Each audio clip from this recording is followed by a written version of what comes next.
So we all know at least a little bit about Stephen King.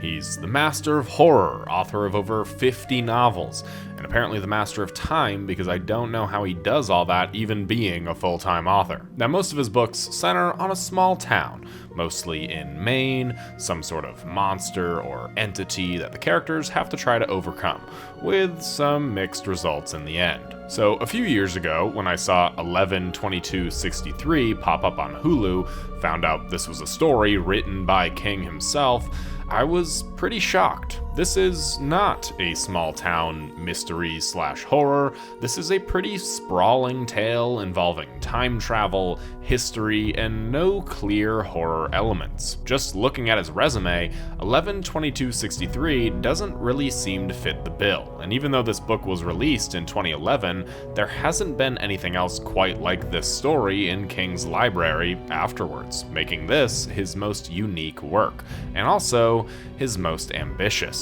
But even with this story being different from King's usual work, and with it being an ambitious story, I also still believe it plays everything a little bit safe. So in this video, I'm gonna be going over the television show 11/22/63, things I liked and didn't like, and where it stands as a King adaptation. Right now, this is your spoiler warning for this show and some of the book, so if you wanna check it out, now's the time to do so, and then come back to the video. If you're looking for a little bit more before you decide to check it out, then here's a somewhat spoilery synopsis. 11/22/63 follows English teacher Jake Epping, played by James Franco, in the year 2016. He's going through a divorce, isn't able to help his students at any age the way that he wants to, and generally just feels like he's at a dead end in his life. When the local owner of the diner, named Al, shows him that the closet of the diner is actually a portal that takes him back to the year 1960, Al tasks Jake with going back in time to stop the assassination of President John F. Kennedy, thinking that all the bad in the world can be traced back to his death. Although reluctant at first, Jake eventually travels back in time, trying to keep his identity a secret, research and follow JFK's supposed killer, Lee Harvey Oswald, and overall getting a little too accustomed to his life back in the 60s. Of course, eventually Jake is caught and has to tell somebody that he is, in fact, a time traveler, which is unfortunate, because if he was using CyberGhost VPN, I bet you he never would have been caught. And that's because CyberGhost encrypts and reroutes your data through their secure servers. Simply choose between one of over 100 locations and you're safe from peering eyes trying to track everything you do online, from your internet service provider, your school, your work, and even your home Wi-Fi router. CyberGhost also unlocks geo-restricted games and content from over 40 streaming platforms like Netflix, Amazon Prime, and Disney+. You can even score better deals online by simply changing your virtual location. CyberGhost is available on all major devices and operating systems: Windows, Mac OS, Android, iOS, and you can even protect up to 7 devices at the same time, perfect for sharing, yes, sharing with friends and family. So if you're still browsing online without a VPN, this is your chance to get CyberGhost at just $2.03 a month, plus 4 months absolutely free, which is 84% off. There's even a 45-day money-back guarantee, so if you regret being this protected online for whatever reason, you can get your money back. I know that Jake Epping would have loved to use CyberGhost, so you should instead. Click the link in the description or the pinned comment to get CyberGhost today. So let's travel back to the 60s, try not to upset the past too much, and uncover the truth in 11/22/63.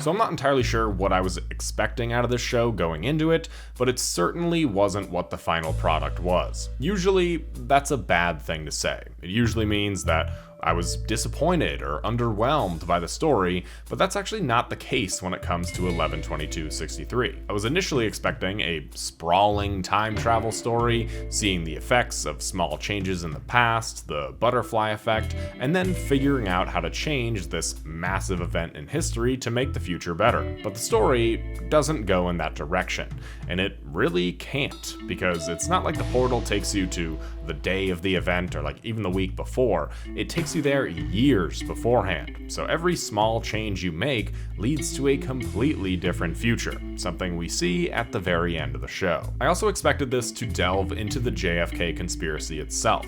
I can't really bring anything unique to this conversation that hasn't been said already, but there are a plethora of theories out there and conspiracies surrounding the death of JFK. How it wasn't actually Lee Harvey Oswald, how there were multiple shooters, the involvement of the CIA, Russia, or the mob. It's a very interesting topic to look up if you haven't already. I kind of expected this show to cover all these bases, and while it does somewhat in the beginning of the season and a little bit in the finale, very quickly the whole conspiracy of it all fades away, and our main suspect remains to be Lee Harvey Oswald. So this was an aspect that I personally found to be a bit disappointing. This is a historical fiction Stephen King story, but it doesn't really do anything that interesting in terms of it being historical fiction. Most of the stuff that I just talked about was all in the finale, the episode called The Day in Question. But of course, there's 7 other episodes in this story. The beginning of the first episode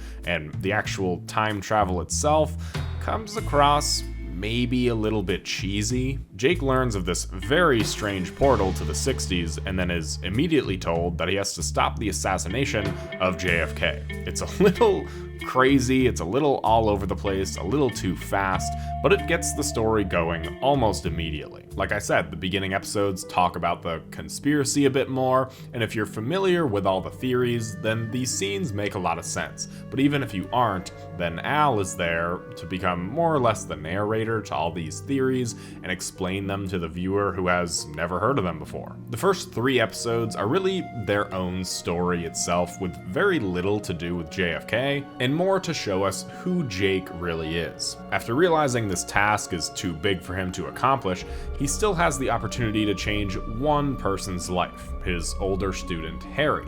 Harry's family was murdered by their father on Halloween night in 1960, so before he returns home, Jake takes it upon himself to save Harry and his family from their father, played absolutely brilliantly by Josh Duhamel. I haven't exactly seen Josh Duhamel in a lot of things. I think I mainly know him from Transformers, but he is excellent in this show. He's only here for a few episodes, but I was absolutely terrified anytime he was on screen. You feel like he was this TNT barrel and the wicker was about to ignite at any moment, so I just had to give him his props here. Same thing with George McKay as Bill Turncoat.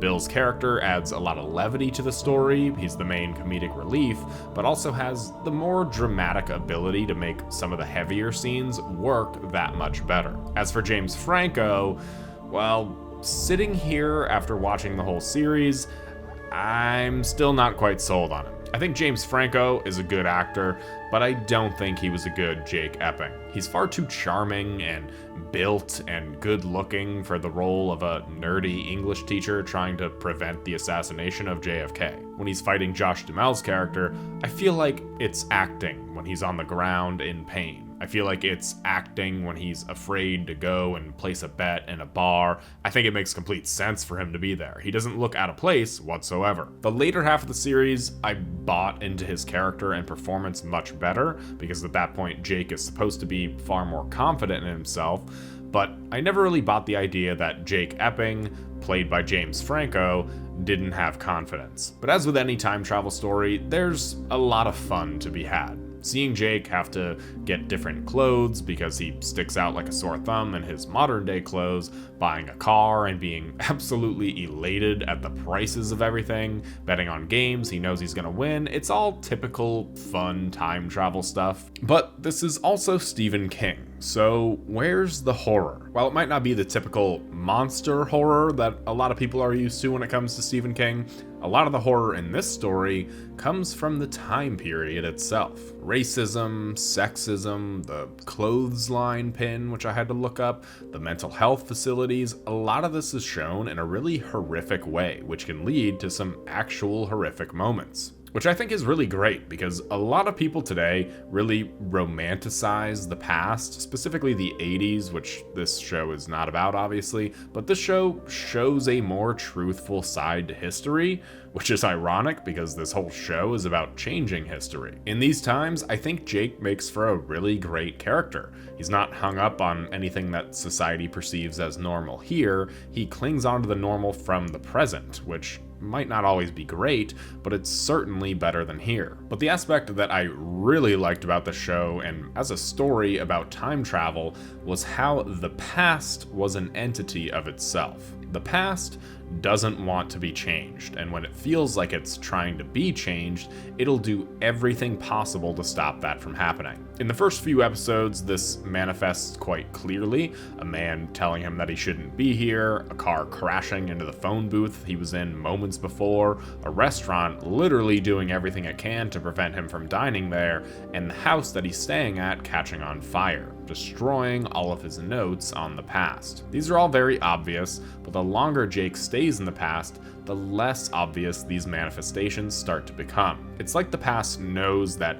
anything it throws in the way of Jake won't stop him from continuing his mission, so instead it starts to affect the people around him. Sadie's husband returns to try and take her away from Jake, and when that doesn't work, he physically harms her, giving her a scar that cannot heal, literally because the past is punishing Jake for this entire situation. Bill turns against Jake, going on to become what would have been the second shooter in the assassination, forcing him to put him in an institution where he slowly loses his mind. Miss Mimi gets cancer, the same thing that happened to Al when he tried to change the past, and when all of these factors still don't seem to affect Jake in his decision-making, the past comes for him in the form of the mob, beating him to the point of memory loss, so that way hopefully he can't continue his mission. I absolutely loved this entire aspect of the show and this aspect of time travel. I think this is something that's so unique when it comes to time travel stories, and that's really saying something.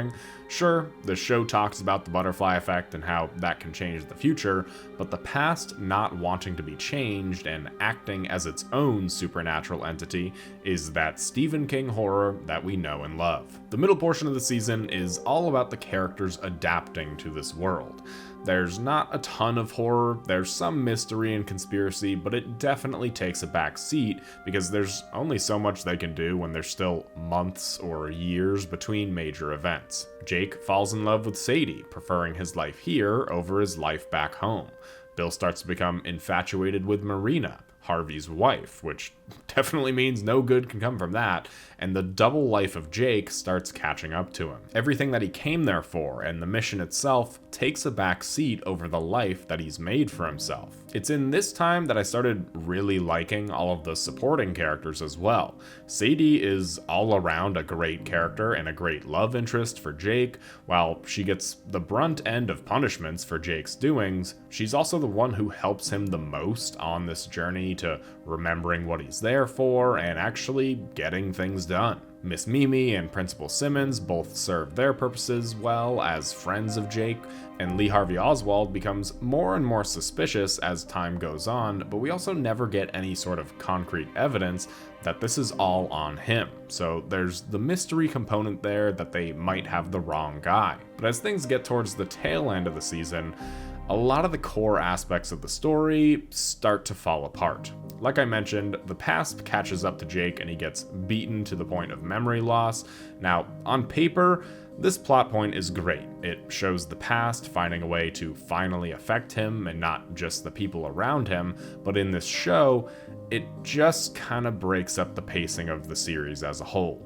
He has just about everything figured out, but it's not quite that day, so I guess he'll just lose his memory a few weeks before. Especially because afterwards, he just starts remembering anything anyways. It's like you could skip that entire plot line and it doesn't change anything about the story. As for Lee Harvey Oswald, a big part of this season and story was trying to figure out if it was actually him responsible for the shooting or not. There was this sort of test earlier when he tried shooting somebody else, but we never got confirmation if it was him or not, and it didn't seem like it was. But as the season goes on, all of this conspiracy just goes out the window. George mentioning his name to the CIA never comes back into play, and overall the mystery and conspiracy surrounding the assassination just never really amounts to anything, which, like I mentioned in the beginning, was a bit disappointing for me personally.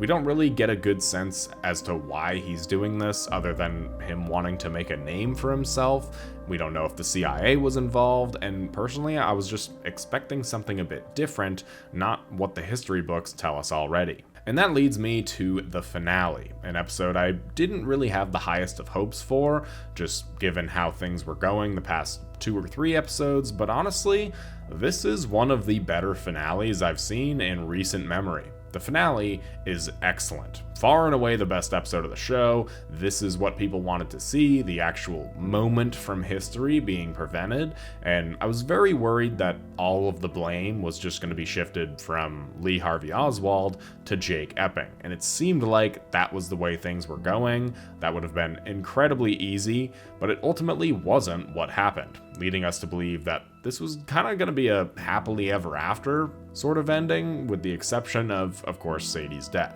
I thought the story would end without the viewer or Jake getting to see what happened in this new future, and thankfully we actually got to see him go back and see the future.